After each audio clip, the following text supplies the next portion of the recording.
And we begin this newscast at noon with some breaking news. Crews are on the scene of a gas leak in downtown. We will have a live look a little bit later on here in the show, but it's going on at 5th and Jefferson Streets. Louisville Fire, MSD, and LG&E are all working in that area. The mayor says that several buildings, including Metro Hall, have been evacuated. Crews are asking you to avoid that area. The mayor says he will give us an update here in the next half hour. We'll have more information as soon as it becomes available. But today, Metro Police are investigating after a drunk driver hit an officer.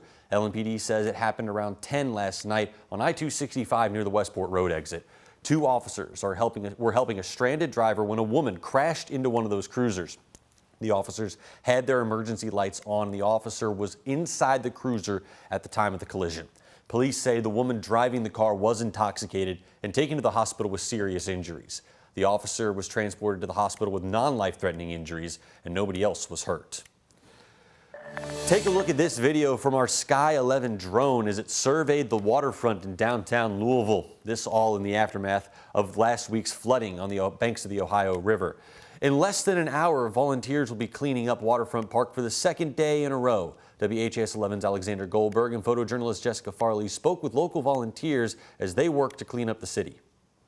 Doors open? Katie Naw and her boys are volunteering to clean up the banks of the Ohio River on Monday afternoon. Yeah, it looks like a cutting board. Yeah. Every piece of trash you pick up is worth something. Following the deadly floods impacting the entire state, the Ohio River has receded. Now it's spit out driftwood and trash onto Louisville's public parks. Waterfront Park is our city's front door. It's the first thing you see when you drive into the city. It's something that I think our city takes pride in, and they take pride in making sure it looks nice for visitors, for locals, for everyone. David Nichols says maintenance is expected to haul away the natural debris in the coming days. But before then, the cleanup crew is tasked with finding the plastic, styrofoam, and other litter. I grew up in St. Louis when there was a lot of flooding in that area, so I helped do debris cleanup when I was a kid. So it kind of brings back those memories, and want to give my kids that opportunity to help out too. What I see the most of is bottles. Earlier on Monday morning, Whitney Lewis with the nonprofit A Cleaner Kentucky got a head start. On Sunday, the Ohio levels dropped below the flood stage. Now, trash litters the public walkways near the Big 4 bridge. I feel like it's kind of Mother Nature's way of cleaning itself, getting it out of the waterway. Over the years, the environmentalist has picked up 154,000 bags of trash throughout her statewide efforts, but never has she seen anything to this extent. In her own words, overwhelming on one hand, and then it also, to me, it makes it a little easier that I can just follow this line and get all this that has washed down. But I'm hoping that there comes a time where when we flood, this doesn't happen. As of Monday evening, Kentucky's severe weather death toll has climbed to 22 deaths. My heart goes out to those people, and this is my way of giving back somehow. Volunteers clearing the path one piece at a time. In Louisville, Alexander Goldberg, WHAS11 on your side. And if you couldn't make it out yesterday, those volunteers will be back out there today. They'll be picking up from 1 to 4 at Waterfront Park. Officials say to meet at Joe's Crab Shack and they ask you to wear appropriate clothing like closed-toed shoes, long sleeves, and a mask. And with that, let's go ahead and bring in meteorologist Mallory Schnell. Mallory, yesterday was a beautiful day. Today, even better outside. Looking even better. Yeah, we're tracking lots of sunshine, even warmer temperatures compared to yesterday.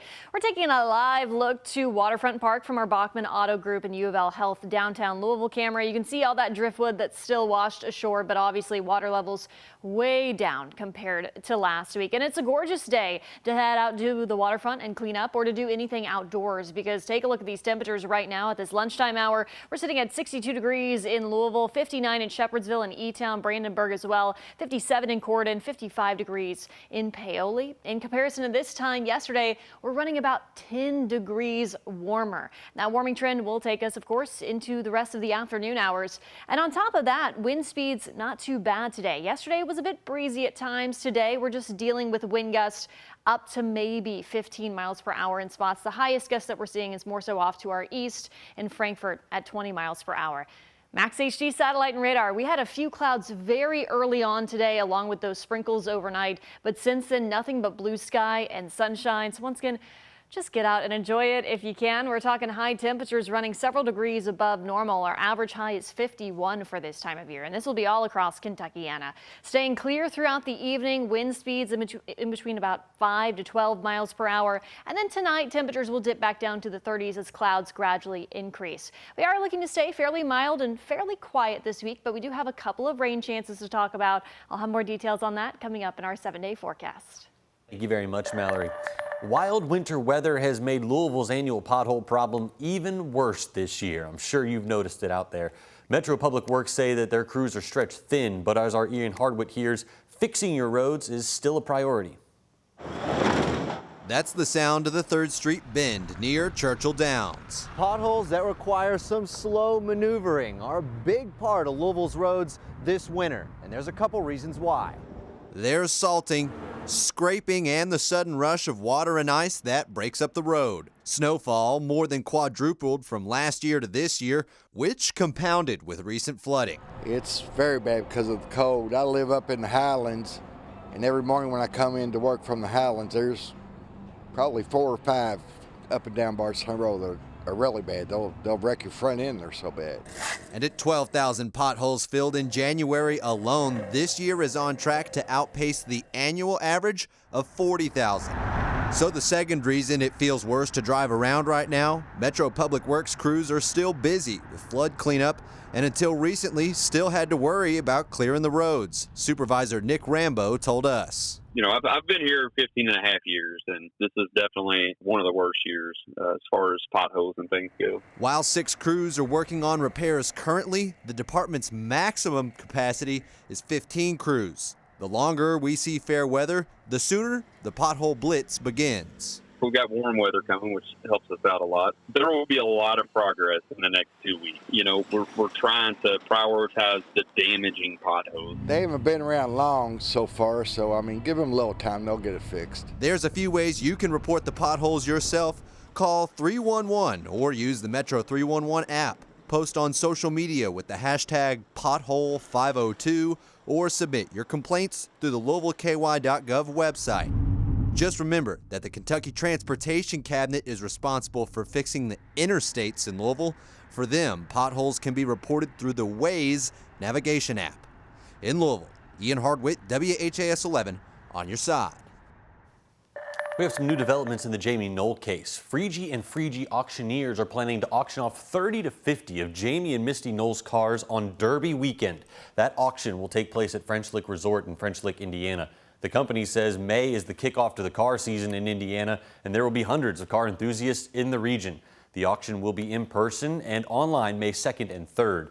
TJ Freegee with the company says it will be a lifestyle auction, also with Indianapolis Classic mini bikes.